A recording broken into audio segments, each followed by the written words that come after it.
OSST exam आज आम Odia grammar section किसी क्वेश्चन आंसर डिस्कसन करवा। तेज यही ग्रामर मध्य आज देखा आम अलंकार सेक्शन किसी क्वेश्चन। तो क्वेश्चन गुड़िक कौन रही तार आंसर कौन हम से गुड़िक देखी ना। तो प्रथम क्वेश्चन पद मध्य एक बा एकाधिक व्यंजन वर्ण बारंबार उच्चारित हेले कि अलंकार हुए। ऑप्शन रे अछि जमक ना अनुप्रास ना श्लेष ना व्यतिरेक। तेबे पद मध्य एक बा एकाधिक व्यंजन वर्ण बारंबार जदि उच्चारित हुए तेबे अनुप्रास अलंकार होता है। ऑप्शन बी हो राइट आंसर। यापर 2 नंबर प्रकृत वस्तुरे अप्रकृत वस्तुर संभावना बा तर्कणा करागले कि अलंकार हुए। ऑप्शन रे अछि उपमा ना उत्प्रेक्षा ना रूपक ना व्यतिरेक। तेबे यार सठिक आंसर हम कौन ना उत्प्रेक्षा अलंकार होता है। ऑप्शन बी हो राइट आंसर। यापर 3 नंबर उपमान और उपमेय मध्य अभेद कथित हेले कि अलंकार हुए। ऑप्शन रही उत्प्रेक्षा ना रूपक ना व्यतिरेक ना विभावना। तेबे उपमान और उपमेय मध्य अभेद कथित हेले तेबे कौन हम ना रूपक अलंकार होता है। ऑप्शन बी हो राइट आंसर। यापर 4 नंबर श्वेतांग चढ़ई गुहा समुद्गत नीरभेदी किबा उठे ऐरावत एठारे क्यों अलंकार व्यवहृत होइछि। ऑप्शन रही उत्प्रेक्षा अलंकार ना श्लेष अलंकार ना उपमा अलंकार ना अनुप्रास अलंकार। क्वेश्चन थिला कौन ना श्वेतांग चढ़ई गुहा समुद्गत नीरभेदी किबा उठे ऐरावत। तेबे यह हूँ कौन ना यह हूँ उत्प्रेक्षा अलंकार। तेणु ऑप्शन ए हो राइट आंसर। यापर 5 नंबर बाबू नाकसिरी दान यज्ञ जसाकू विहर कानन कर आलिंगन को।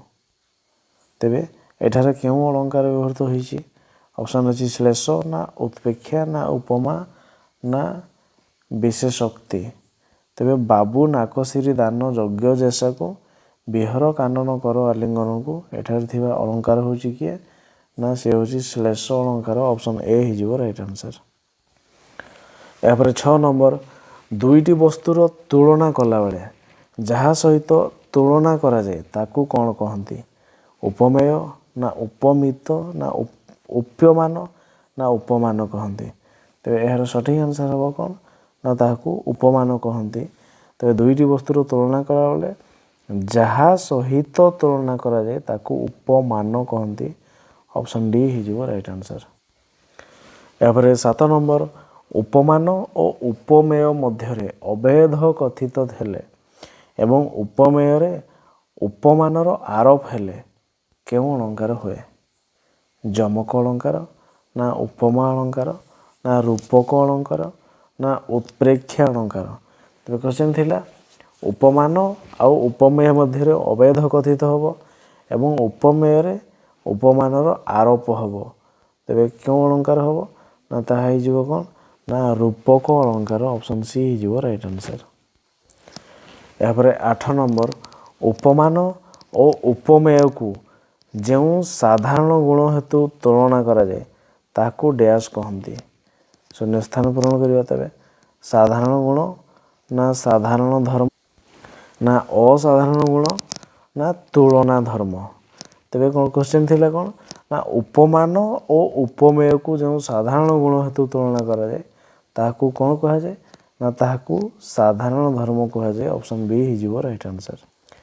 यापर 9 नंबर नील निरदमाळे खेड़े चपड़ा खल पिरती प्राय सदा चपड़ा एठारे क्यों अलंकार व्यवहृत होइछि। ऑप्शन रे अछि जमक ना श्लेष ना उपमा ना रूपक।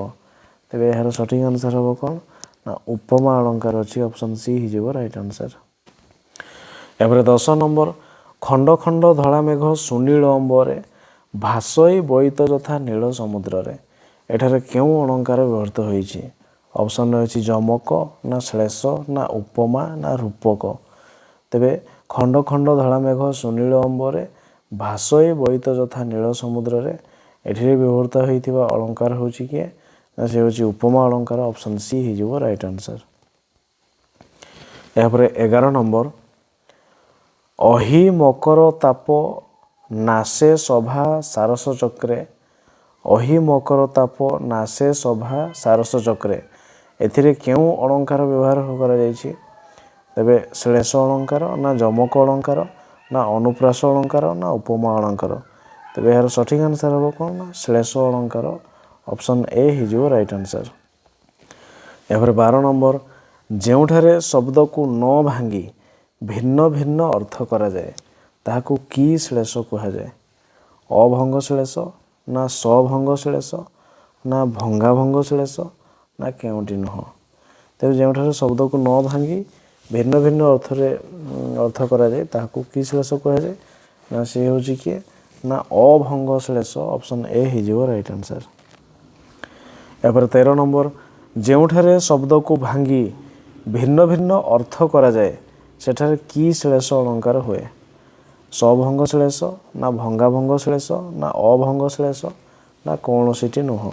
ତେବେ ଯେଉଁଠାରେ ଶବ୍ଦକୁ ଭାଙ୍ଗି ଭିନ୍ନ ଭିନ୍ନ ଅର୍ଥ କରାଯାଏ ସେ ହେଉଛି କିଏ ନା ସଭଙ୍ଗ ଶ୍ଳେଷ। ଅପସନ୍ ଏ ହେଇଯିବ ରାଇଟ୍ ଆନ୍ସର। ଏହାପରେ 14 ନମ୍ବର ଯାହାକୁ ତୁଳନା କରାଯାଏ ତାହାକୁ କ'ଣ କହନ୍ତି? ଉପମ ନା ଉପମେୟ ନା ଉପମାନ ନା ସମଧର୍ମୀ। ଏବେ ଯାହାକୁ ତୁଳନା କରାଯାଏ ତାହାକୁ କ'ଣ କୁହାଯାଏ ନା ତାହାକୁ କୁହାଯାଏ ଉପମେୟ। ଯାହାକୁ ତୁଳନା କରାଯାଏ ତାହାକୁ ଉପମେୟ କୁହାଯାଏ। ଅପସନ୍ ବି ହେଇଯିବ ରାଇଟ୍ ଆନ୍ସର। ଏହାପରେ 15 ନମ୍ବର ଯାହା ସହିତ ଉପମା ଦିଆଯାଏ ତାକୁ କ'ଣ କହନ୍ତି? ଉପମା ନା ଉପମେୟ ନା ଉପମାନ ନା ସମାନ ଧର୍ମ। ତେବେ ଯାହା ସହିତ ଉପମା ଦିଆଯାଏ ତାକୁ କୁହାଯାଏ କ'ଣ ନା ଉପମାନ। ଅପସନ୍ ସି ହେଇଯିବ ରାଇଟ୍ ଆନ୍ସର। ଏହାପରେ 16 ନମ୍ବର ଉପମାନ ଓ ଉପମେୟ ମଧ୍ୟରେ ଉପମାନ ଉପମେୟ ଠାରୁ ଗୁଣ ଓ ଧର୍ମରେ କ'ଣ ହୋଇଥାଏ? ତେବେ ଅପସନ୍ ରହିଛି ଅଧିକ ନା କମ୍ ନା ସମାନ ନା ପ୍ରାୟ ସମାନ ହେଇଥାଏ। ତେବେ ଏହାର ଅପସନ୍ରେ ଅଛି ଅଧିକ, ତେଣୁ ଅପସନ୍ ଏ ଅଧିକ ହେଇଯିବ ରାଇଟ୍ ଆନ୍ସର। ଉପମାନ ଓ ଉପମେୟ ମଧ୍ୟରେ ଉପମାନ ଉପମେୟ ଠାରୁ ଗୁଣ ଓ ଧର୍ମରେ କ'ଣ ହେଇଥାଏ ନା ଅଧିକ ହେଇଥାଏ। Option A right answer. ଏହାପରେ 17 ନମ୍ବର ଉପମାନ ଓ ଉପମେୟ ମଧ୍ୟରେ ଥିବା ସାଦୃଶ୍ୟକୁ କ'ଣ କହନ୍ତି? ସାଧାରଣ ଧର୍ମ ନା ବାଚକ ଶବ୍ଦ ନା ସମାନ ଉପମାନ ନା ସମାନ ଉପମେୟ। ତେବେ ଉପମାନ ଓ ଉପମେୟ ମଧ୍ୟରେ ଥିବା ସାଦୃଶ୍ୟକୁ କ'ଣ କହନ୍ତି ନା ତାହା ହେଉଛି କି ନା ସାଧାରଣ ଧର୍ମ। ଅପସନ୍ ଏ ହେଇଯିବ ରାଇଟ୍ ଆନ୍ସର। ଏହାପରେ 18 ନମ୍ବର ଯେଉଁ ବାକ୍ୟରେ ଉପମାନ ଉପମେୟ ସମାନ ଧର୍ମ ବିଶିଷ୍ଟ ହୋଇଥାନ୍ତି ଆଉ ସେମାନଙ୍କ ଭିତରେ ଥିବା ସାଦୃଶ୍ୟ ସାଧାରଣ ବୋଧକ ଶବ୍ଦ ଦ୍ୱାରା ଅଭିହିତ ହୋଇଥାଏ ତାହାକୁ କି ଅଳଙ୍କାର କୁହାଯାଏ?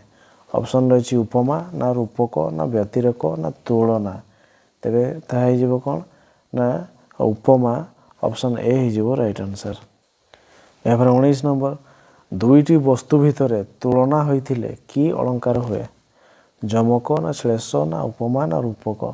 ତେବେ ଦୁଇଟି ବସ୍ତୁ ଭିତରେ ଯଦି ତୁଳନା ହେଇଥିବ ତେବେ ତାହା ଉପମା ଅଳଙ୍କାର। Option C right answer. ଏହାପରେ 20 ନମ୍ବର ଦୁଇଟି ବସ୍ତୁ ମଧ୍ୟରେ ତୁଳନା କଲାବେଳେ ଗୋଟିଏ ବର୍ଣ୍ଣନୀୟ ବା ପ୍ରକୃତ ବସ୍ତୁ ଆଉ ଅନ୍ୟଟି ଅପକୃତ ବସ୍ତୁ। ପ୍ରକୃତ ବସ୍ତୁଟିକୁ କ'ଣ କହନ୍ତି? ଉପମାନ ନା ଉପମେୟ ନା ପ୍ରକୃତ ବସ୍ତୁ ନା ଅପ୍ରକୃତ ବସ୍ତୁ। ତେବେ ତାହାକୁ କୁହାଯାଏ କ'ଣ ନା ଉପମେୟ। Option B right answer. ଏହାପରେ କ୍ୱେଶ୍ଚନ୍ ନମ୍ବର 21 ଉପମା ଅଳଙ୍କାରରେ ଅପ୍ରକୃତ ବସ୍ତୁକୁ କ'ଣ କହନ୍ତି? ଉପମାନ ନା ଉପମେୟ ନା ସାଧାରଣ ଧନ ନା ବାଚକ ଶବ୍ଦ। ତେବେ ଉପମା ଅଳଙ୍କାରରେ ଅପ୍ରକୃତ ବସ୍ତୁକୁ କ'ଣ କୁହାଯାଏ ନା ତାହାକୁ କୁହାଯାଏ କ'ଣ ନା ଉପମାନ। ଅପସନ୍ ଏ ହେଇଯିବ ରାଇଟ୍ ଆନ୍ସର। ଏହାପରେ 22 ନମ୍ବର କି ଅର୍ଥରେ ଅଳଙ୍କାର ହୋଇଛି ଚିହ୍ନାଇ ଦିଏ? କି ଅର୍ଥରେ ଅଳଙ୍କାର ହୋଇଛି ଚିହ୍ନାଇ ଦେବା। ତେବେ କଳୁଷ ପଙ୍କେ ମୁହିଁ କେତେ ମଳିନ କେମନ୍ତେ ସରି ତୋର ହେବି ନଳିନ। ଏଥିରେ କି ଅଳଙ୍କାର ହୋଇଛି ତାହା ଆମେ ଚିହ୍ନଟ କରିବା। ଉତ୍ପ୍ରେକ୍ଷା ନା ରୂପକ ନା ଉପମା ନା କୌଣସିଟି ନୁହଁ। କଳୁଷ ପଙ୍କେ ମୁହିଁ କେତେ ମଳିନ କେମନ୍ତ ସରି ତୋର ହେବି ନଳିନ। ତେବେ ଏଥିରେ ଥିବା ଅଳଙ୍କାର ହେଉଛି କିଏ ନା ସିଏ ହେଉଛି ରୂପକ ଅଳଙ୍କାର। Option B right answer. ଏହାପରେ 23 ନମ୍ବର, କି ଅର୍ଥରେ ଅଳଙ୍କାର ହୋଇଛି ଚିହ୍ନାଇ ଦିଅ। ଦରିଦ୍ରତା, ପଙ୍କ ପୂର୍ଣ୍ଣମ ଜୀବନସର, ଜଞ୍ଜାଳ ଜଳଦ ଜଳେ, ଆବିଳ ଉଦର। ଏଥିରେ ଥିବା ଅଳଙ୍କାର ହେଉଛି ଉପମା ନା ଉତ୍ପ୍ରେକ୍ଷା ନା ରୂପକ ନା ବ୍ୟତିରକ। ତେବେ ଏହାର ସଠିକ୍ ଆନ୍ସର୍ ହେବ କ'ଣ ନା ରୂପକ ଅଳଙ୍କାର। Option C right answer. ଏହାପରେ 24 ନମ୍ବର, କି ଅର୍ଥରେ ଅଳଙ୍କାର ହୋଇଛି ଚିହ୍ନାଇ ଦେବା। ଦେଇଛି ମିଶିଯାଏ ଯଥା ପ୍ରଭାତି ତାରା ରବି କିରଣେ, ମିଶିଯାଏ ମଥା ଜୀବାତ୍ମା ପରମାତ୍ମା ଚରଣେ, ମିଶିଯାଏ ଯଥା ଚପଳା ନୀଳ ଜଳଦ ଅଙ୍ଗେ, ମିଶିଗଲା ତଥା ସବଳା ସେହି ନୀଳ ତରଙ୍ଗେ। ତେବେ ଏଥିରେ ଥିବା ଅଳଙ୍କାରକୁ ଆମେ ଚିହ୍ନଟ କରିବା। ଅପସନ୍ ଦେଖି ନେବା। ଅପସନ୍ରେ ରହିଛି ଉତ୍ପ୍ରେକ୍ଷା ନା ରୂପକ ନା ଉପମା ନା କେଉଁଟି ନୁହଁ। ତେବେ ଏହାର ସଠିକ୍ ଆନ୍ସର୍ ହେବ କ'ଣ ନା ଏହା ହେଉଛି ଉପମା ଅଳଙ୍କାର। Option C right answer. ଏପରେ 25 ନମ୍ବର, ପ୍ରଚେତା ପ୍ରବାଳ ପ୍ରସାଦର ରୁଚି, ନୀଳ ନିରୁ ଅବା ଫୁଟି ବାହାରୁଛି। ଏଥିରେ ଥିବା ଅବା କି ପ୍ରକାର ପଦ। ଉପମେୟ ନା ଉପମାନ, ସାଧାରଣ ଧର୍ମ ନା ଉପମାବାଚକ ପଦ। ତେବେ ଏହାର ସଠିକ୍ ଆନ୍ସର୍ ହେବ କ'ଣ ନା ଏ ହେଉଛି ଉପମାବାଚକ ପଦ। Option D right answer.